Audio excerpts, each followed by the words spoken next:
Good afternoon. I'd like to call to order the meeting of the Oklahoma City Metropolitan Area Public Schools Trust. First order of business is to approve the minutes of the October 19 meeting of the Trust.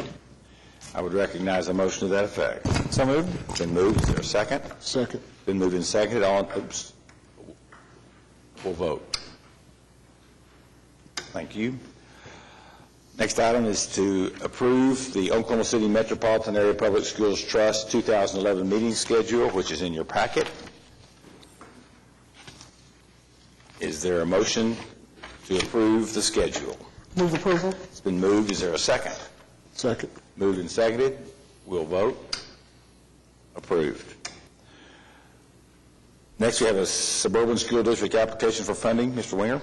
Thank you, Mr. Chairman. This is an application from Little Axe Public Schools. It's for playground equipment for their elementary, $24,600. The existing equipment was damaged in the May 2010 tornado. This new equipment will be installed by district personnel, and it meets the requirements of the MOU. We recommend approval. Are there any questions? Yes, Anthony. Yes, after this, there'd only be like $168 left, and I'm wondering if there'd be some way to just close it out with some additional padding or something like that. You know, I think one of the things that we'll look at on each of these districts is it'll continue to generate interest, but obviously on $168, that won't be much. We have several districts that are in this same category where they've got not enough money to do one large project, but what they can do is take that and add it to some existing funds to close out, and so we're working with each to do just that. So I would expect another application from them. It could be for a larger project, and they'll just expend whatever the balance is in addition to their own district funds. Tank of gas. You don't take a guess without falling into the guidelines and proper expenditure of the revenues. Okay. I'll make a motion, Mr. Chair. Been moved. Is there a second? Moved and seconded. Second. We'll vote.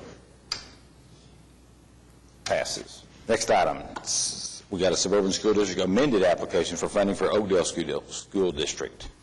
Thank you, Mr. Chairman. This is the companion item to the application we approved just last month, or I should say the last meeting. Oakdale has requested an additional $53,750 in addition to the $100,000 that was previously approved for roof repairs at the Oakdale School. It also meets the requirements, and we recommend approval.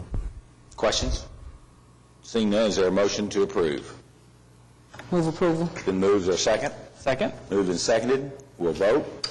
Passes. Item number 6, we're being asked to approve the schematic design report for Roosevelt Middle School, Project ES 72.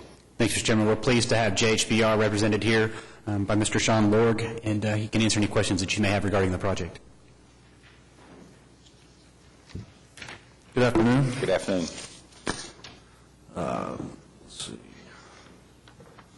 All right, this is, as previously stated, this is to approve the schematic design report for Roosevelt.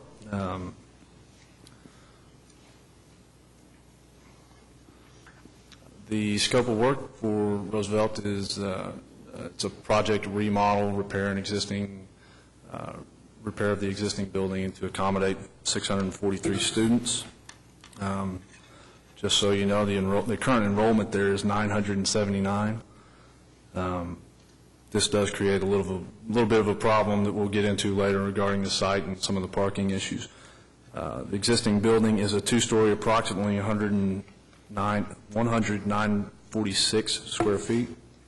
The site work will include PE field improvements, playground equipment, landscaping, fencing, sidewalks, ADA accessibility, addressing anything associated with ADA accessibility, parking, paving, fire line hydrants. We look to have a hydrant needed at the, I guess that would be the top left of your screen on, to the top left of your screen towards the existing playground equipment. There is no hydrant in that area, and so to meet our requirement of getting around the building, we'll probably have to put one there. Let's see.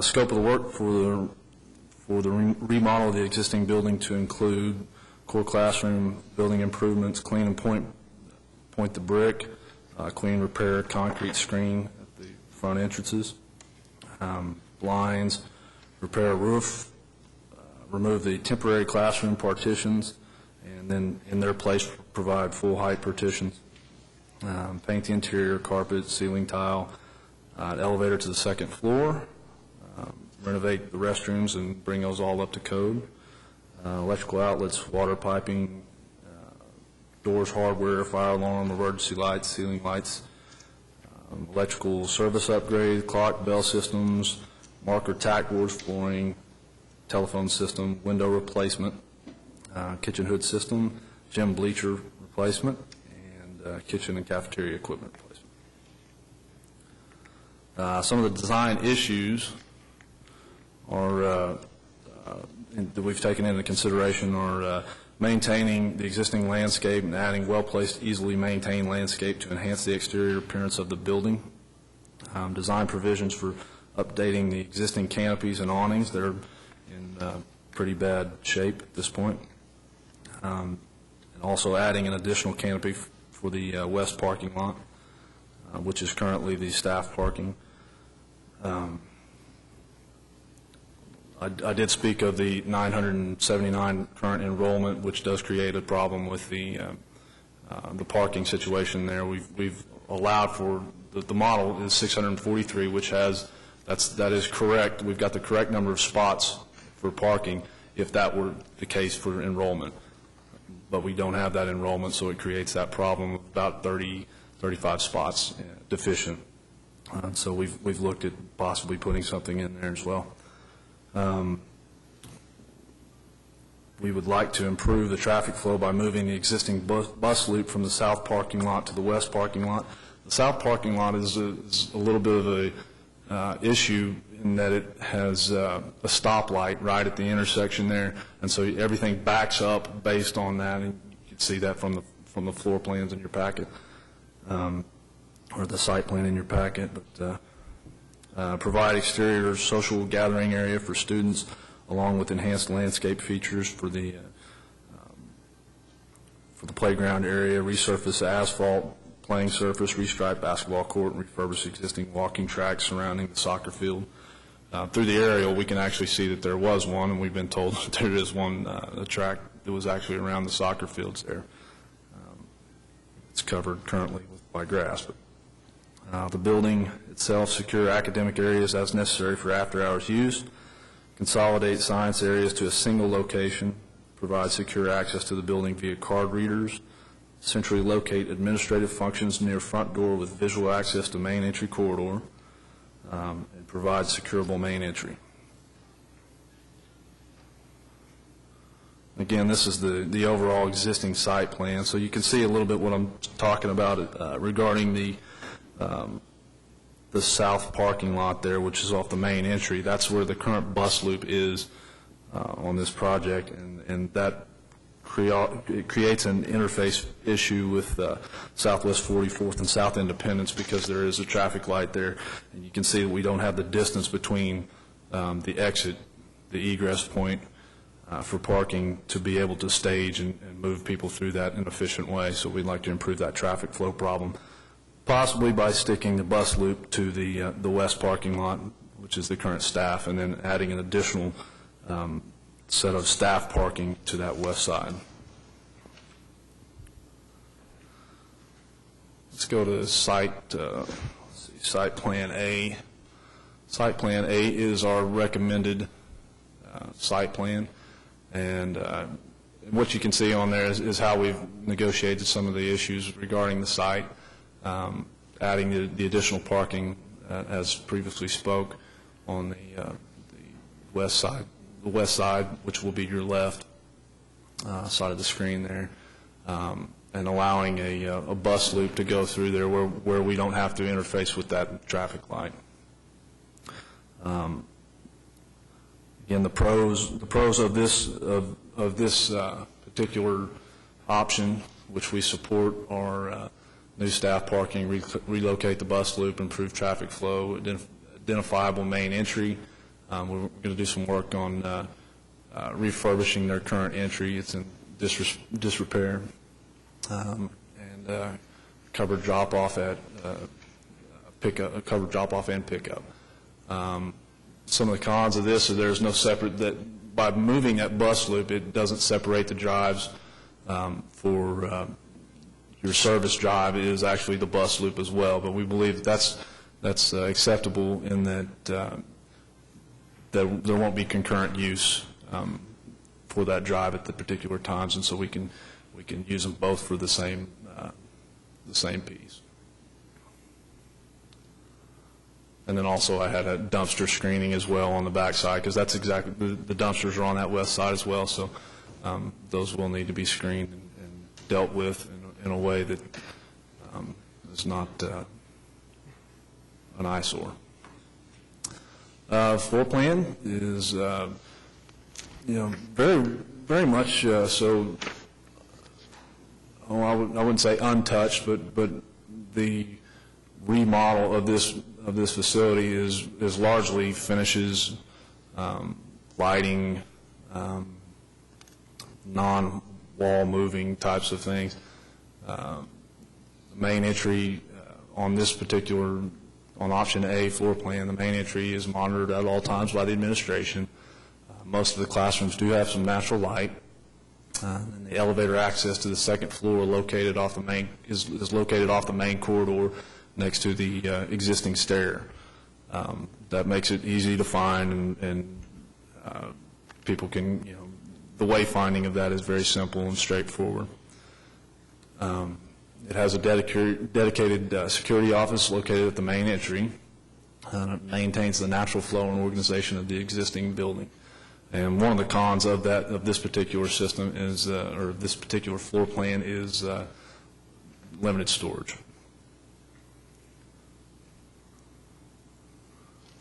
The project schedule, our Task 2 preliminary design is November 2010 to February 2011. Task 3 final design, February 2011 to July 2011, and Task 4 is July 2011 to September 2011. Task 5 will start in, which is construction, will start in September 2011 and end in 2013.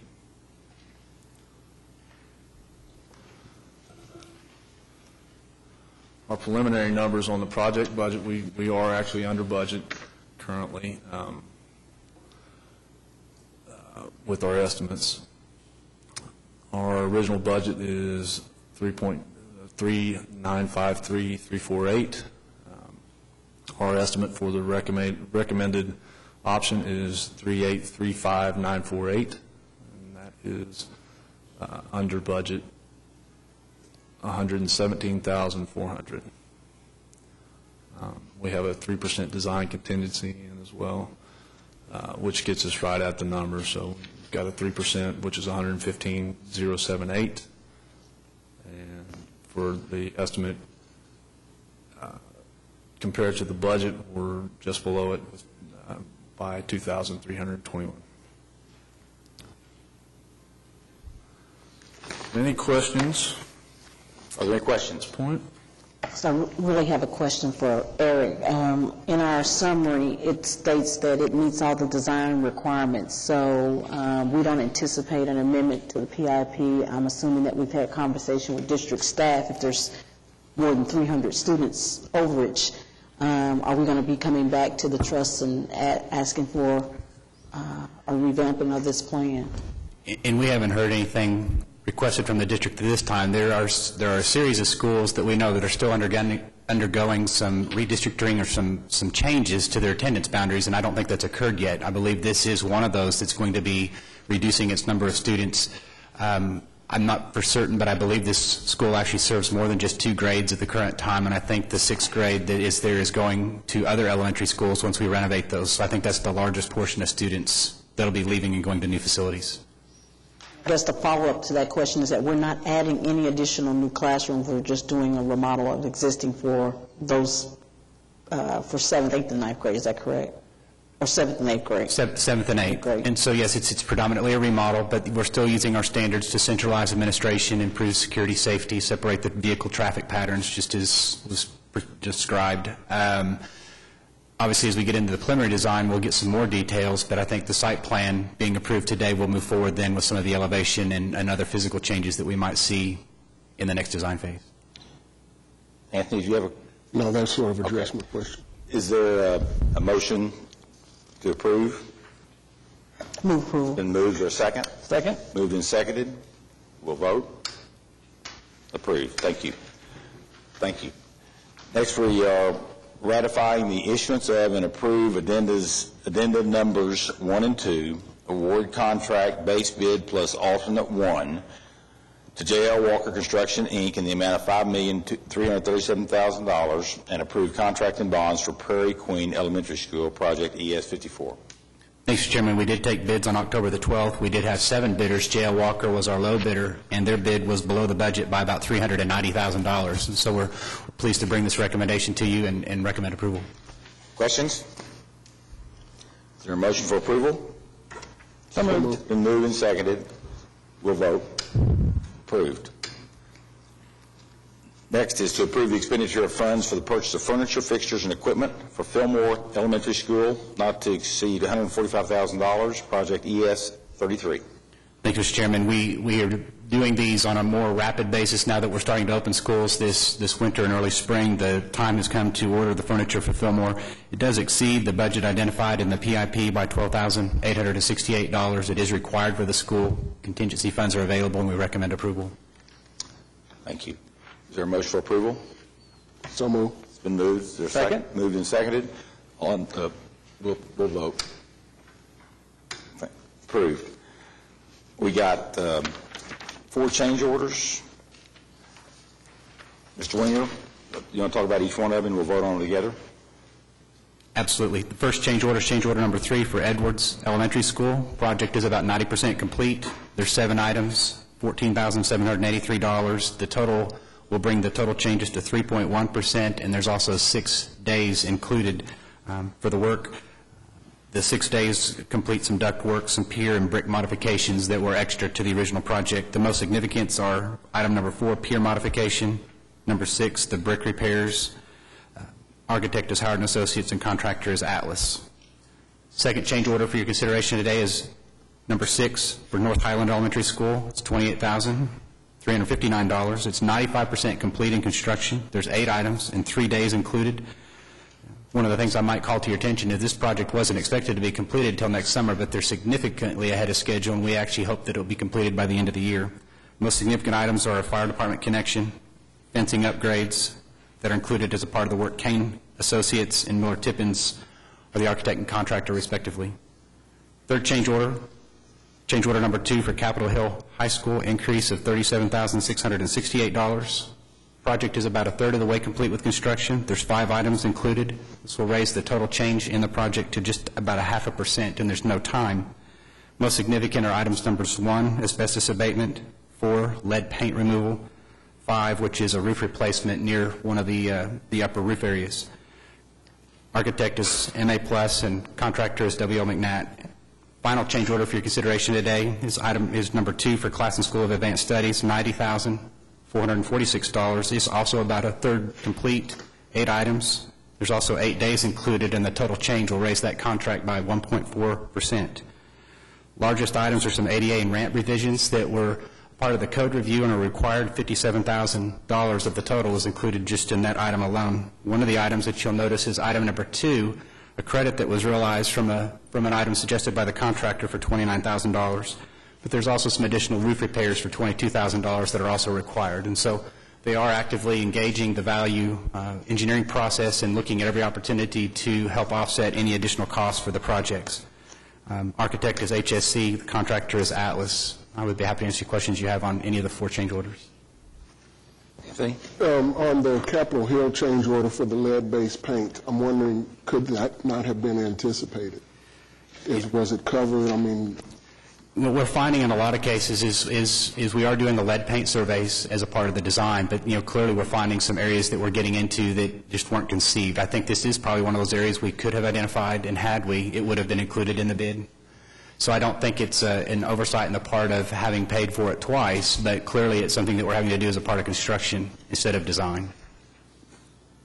I'd like to vote separately on that one if I could. Okay. Is there any other questions or comments? Then we will vote on A, B, and D. Is there a motion for approval? Move approval. Is there a second? Second. Been moved and seconded. We'll vote. Approved. We will now vote on C. Is there a motion for approval? Move approval. Been moved. Is there a second? Second. Moved and seconded. Passes. Thank you, Mr. Winger. Mr. Couch, status report update. Mr. Chairman, several things. We're still proceeding on construction of more than 20 schools, and we're going through design on more than 20 schools at this point. The downtown elementary school is a final school project, and we're in the process of negotiating now with the architect for that project. Bidding, there's 4 projects out for bid at this point in time. Eugene Field, we took bids on today. If you remember, Eugene Field was the project that we bid back in August, August 17th actually, and at that time it came in about $800,000 over budget. So we rejected those bidders and put it back out. It came in today, again, over budget, but several $100,000 less than where we were before. So we did achieve some success by putting it out. There were 7 bidders on the project today, and they were very tightly lumped together, so we feel that it is probably an accurate bid for that project. The program contingency is available to cover the additional cost. Okay, now, you all know who Eugene Field is? Yeah. 19th century Missouri poet. And I didn't know that. I had to Google that to find that, by the way. I didn't know that just off the top of my head. Maybe we can start having a little, intellectual session at each one of these meetings. I'm trying to broaden the... We appreciate that. Hawthorne Elementary, we're bidding a week from today on November 9th. Belle Isle, we're bidding on December 14th. And Oak Ridge on December 21st. For community meetings, Capitol Hill Elementary School, the schematic design community meeting will be Wednesday, November 3rd at 6 o'clock. And now we're beginning to take off on the I-89 2007 bond issue project. We've talked about that in the past. We are going to be administering that project.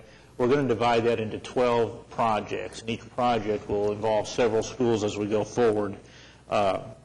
There's going to be totally included 47 gyms, 54 classrooms, and 2 stadiums. And we're going to divide those in those projects. The first 2 groupings of those projects, which involves classrooms and gymnasiums, have been advertised now for our AE selection. So again, we're getting that project off the ground. And our next trust meeting is 2 weeks from today on November 16th. I'd be happy to answer any questions the trustees may have. Are there any questions? Are there comments by trustees? Comments by staff? Citizens? Thank you. We're adjourned.